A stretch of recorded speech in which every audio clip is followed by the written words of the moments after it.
আর একটা দোয়া শেখায় দেই, ইনশাআল্লাহ এই দোয়া করলে রিজিক তো বাড়বেই ইনশাআল্লাহ, আপনার যত ঋণ আছে ইনশাআল্লাহ আল্লাহ পাক শোধ করে দিবেন। বিশ্বাস করলেন না? এই দোয়া শিখাই দিচ্ছি, এই জন্য আমাকে হাদিয়া দেওয়া দরকার, স্পেশালি আমাকে এখন হাদিয়া দেওয়া দরকার। এটা গুরুত্বপূর্ণ দোয়া শিখাই দিচ্ছি।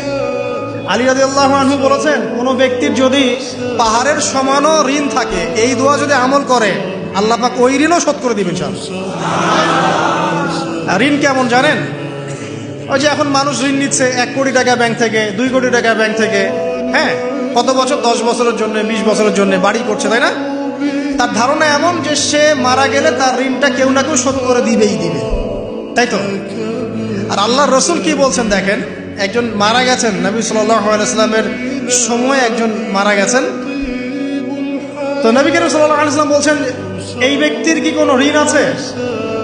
একজন সাহাবী বলেন, হ্যাঁ ইয়া রাসূলুল্লাহ, তো ঋণ আছে। নবীজি বললেন, তোমরা ওর জানাজা পড়ো, আমাকে ডেকো না।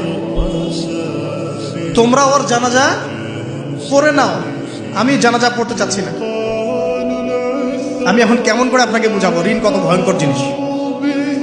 এটাই হচ্ছে আল্লাহ পাকের সেই আয়াত, ওয়া মান ইয়াত্তাকিল্লাহ ইয়াজআল লাহু মাখরাজা। আল্লাহ পাককে যে ভয় করবে আল্লাহ পাক তার জন্য রাস্তা খুলে দিবেন ইনশাআল্লাহ।